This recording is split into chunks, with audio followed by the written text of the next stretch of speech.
All right, folks, so here's a recap on today's lesson regarding finding volumes of solids using when special right triangles are involved. So here's a quick little recap over here on special right triangles. We've got the 30, 60, 90 and the 45, 45, 90. With a 30, 60, 90, the thing to keep in mind is the ratio of sides is, let's say across the 30 degrees is 1, okay? Well, then across from the 60 degrees is going to be root 3, which as a decimal is 1.73. And across from the 90 degrees is going to be 2, okay? I call this small side across from small angle. I say this is medium side across a medium angle, and I say this is large side across some large angle, okay? 45, 45, 90, I call this a small side across from the small angle, same over here. And the large side is going to be root 2, okay? So if you know the small side, for example, going back to the 30, 60, 90 triangle, you can multiply that by 2 to get the large side. You can multiply the small side by root 3 to get the medium side. And conversely, going the opposite way, if you have the large side, you want to get the small side, you divide, okay, 2 by 2 to get to 1, okay? Over here, if you have the small side, which is 1, to get to the big side, you multiply by root 2. Conversely, if you have the big side, you divide the big side by root 2 to get back to 1, because root 2 divided by root 2 is 1, okay? Now you can attach variables to all of these, say this is x, x, and x, so that whatever value of x it is, you can get the proper length for the other side. So if x is 3 over here, okay, 1 times 3 is 3 for this side, 2 times 3 is 6 for this side, and this would be root 3 times 6, which is 6 root 3 for this side, okay? So a variable makes it so that this triangle can be scaled, okay, to whatever you need depending on the context of the problem, okay? Now let's go and use this example. Let's look at this example over here, okay? Let's look at example over here. Okay, you can read this on your own, but basically we have two curves going on here, okay? We have an isosceles right triangle that is perpendicular to the x-axis, which is right over here, okay? And you can imagine the pointy part is pointing towards our face if we're looking at this from bird's eye view, which is what we are. And so, again, this is the part that runs perpendicular to the x-axis over here, okay? And then this points towards our face, or, yeah, towards our face over here, okay? So again, if the key thing to note is that once you find the cross section, the area of the cross section, okay, you set up an integral from 0 to 4 and stack up, so to speak, okay, sum up all the cross sections from 0 to 4, and then you would get the volume, okay? So here we go. We know the length of this is root x. If that's root x, the length of this whole base is 2 root x, hence this, okay? Now again, going back to what we did earlier with the special right triangles, if you know the longest side, which is what this is, okay? If you know the longest side, which is what this is, to get to the short side, you divide the long side by root 2, okay? So we know the long side, which is 2 root x. So let's divide that by root 2 to get the small side, okay? So these small sides right here are going to be 2 root x video. I'm doing a video right now. Come back tomorrow. Okay, this is going to be the side divided by long side divided by root 2, long side divided by root 2. Okay, so to get to the small side, you do the long side divided by root 2, long side divided by root 2, which is similar to root 2 divided by root 2 to get back to 1. Okay, so now we're ready to rock and roll. We have the base, and these two is the base and the height. Why do we know the base? Those are the base and the height is because they're 90 degrees from each other. Okay, so base and height need to be 90 degrees from each other. So we're going to multiply base times height. Okay, base times height times 1/2, okay? And when this all simplifies, you get x, and I'll rewind and explain that in a little bit, okay? And so the area of one cross section is x after simplification, and you sum up it, you stack these cross sections infinitely from 0 to 4 and sum them up, and hence this integral right over here, okay?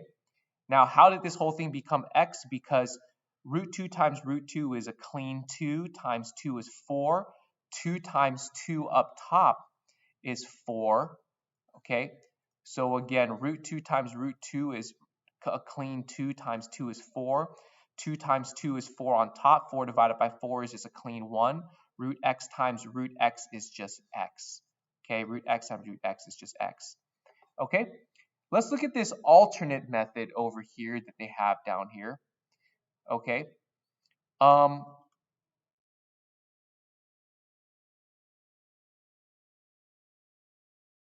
What you could have done over here is, so we did base times height looking like this. This is base, that's height. But you could have also done base times height like that, okay? So either way works. And if this is your base, that's 2 root x. And height, okay, height would be, oh,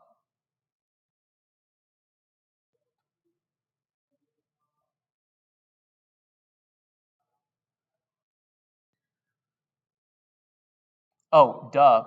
So if this is 45 right here, this is also 45. If we zoom in on this triangle right over here, if we zoom in on that triangle, okay, if we split the triangle in half, let me do a better job right there, okay? There's an overlap. So if we just zoom in on that triangle, this is 45, that's 45, this is 90, which means if this is 2 root x, this whole thing, half of it is root x. And because it's 45, 45 right here, if this is root x, this is also going to be root x as shown right here.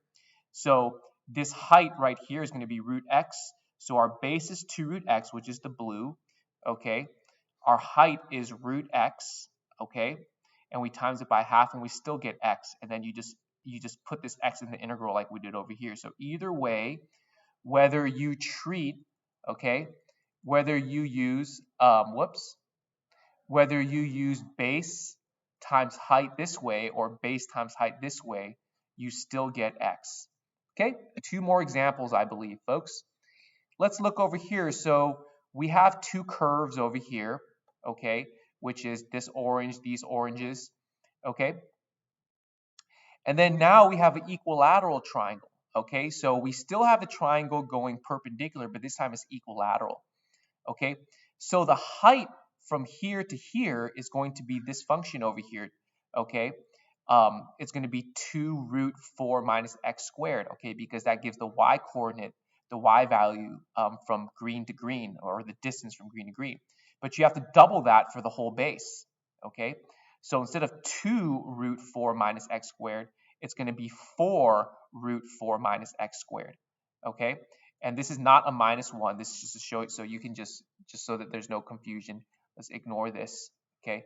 Let's ignore this. This is the whole width, okay, of the base. Okay, that's the base.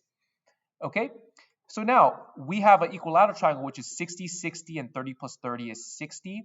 Let's just zoom in on the right triangle. Let's crop the right triangle out. So if the whole thing is 4 root 4 minus x squared, half of it is 2 root 4 minus x squared, okay? And if that's across from the 30, remember, going back to our special right triangles, if you know the small side to get to the medium side, just multiply by root 3. So we know the small side is this. To find the medium side, we just multiply this by root 3, okay? Hence, we have this is going to be root 3 times the 2 root 4 minus x squared. Hence, we have this gray right over here. That gray is the same as what I just said, root 3 times 2 root 4 minus x squared. So now that we have the height, we multiply it by the whole base right here, which is the pink. Okay, look at how the pinks line up. okay? And we multiply by half because area is 1/2 base times height. And then, so this all simplifies to this right here. Okay, so let's see how that happens. The 2 times 1/2 is 1, times 4 is 4, 4 times root 3 is 4 root 3, root whatever, root 4 minus x squared times root 4 minus x squared is just 4 minus x squared. So hence, this is the area of one cross section. And then we do the volume from 0 to 2, okay, and we infinitely sum up the infinitely sum up the cross sections from 0 to 2 to get the volume, okay, that summing and stacking the cross sections make from 0 to 2. And you just proceed, you extract the 4 minus root 3 or 4 root 3 outside the integral, and then just proceed as usual to use the antiderivative. Okay, last example, folks. Now, the key with this example is very similar to the other one, except, okay, well, let's just see what's similar first, okay? So we're only stacking, the key thing to note over here is we're stacking the triangles only from x values of 0 to 1, okay? Not from intersection to intersection of the two graphs, okay? Because we have two graphs over here, okay? So, so we're only stacking the triangles from 0 to 1 over here, okay? And the triangles are equilateral and it's perpendicular to x-axis. It's always, I have yet to see a problem where it says parallel, okay? It always says perpendicular. Okay, now it could be perpendicular to the y-axis, okay? But in this case, it's perpendicular to x, okay? So now, now here's the key thing to note. Let's say, hypothetically, this point has a y value of 3, okay? What's the base of this triangle going to be from here to here? The answer is, it's not 3, it's 3 minus this 1 right here, because y equals to 1, so it will be 2. So to find the base of the triangle, we always have to subtract 1. So that is why we take this function right here, which is a frowny parabola, minus the 1 to get the base, okay? So the base of this triangle is going to be this minus 1, hence this right here. Okay, I really should do this in pink. Okay, so this minus 1, okay, gives you that pink. Now, so that's the base, and now everything we just proceed as usual, folks. Let's again crop out this triangle on the right side. We know the small side, okay? Well, first of all, this is the whole base, so let's half that, which is this. The pink becomes this for this right here, okay? Let me use a different color, perhaps gray, okay? Okay, so this right here is the base of this triangle that's cropped out on the right-hand side. Now, if you know, again, if you know the small side to get the medium side, which is what we want because it's the height, we multiply this by root 3. Hence, this becomes the orange for the height. Okay, and then you just do 1/2 base times height, which is 1/2. 1/2 times the pink, which is the base of the whole thing right here. All right, I think I might have misspoke and said this was the base of this whole thing from endpoint to endpoint, okay? But it's really this right here, okay? Times the height, which is the orange, and you just simplify it, okay?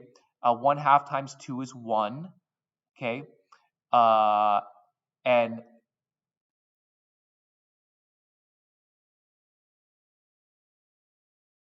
oh, whoops, sorry. Anyhow, these basically right here, okay, 1 times root 3 is root 3, 2 times 2 is 4, and then you just multiply this by itself and you just write it as squared, okay? And then it didn't say earlier, but it's a calculator problem. You just use, this is the area of one cross section, that's one cross section. We sum and stack cross sections from 0 to 1, with the idea that summing and stacking those cross sections will produce the area, the volume of the solid, okay? And then we just hit this up on our calculator and we get 3.47. Okay, that's today's lesson, folks. Thanks for tuning in.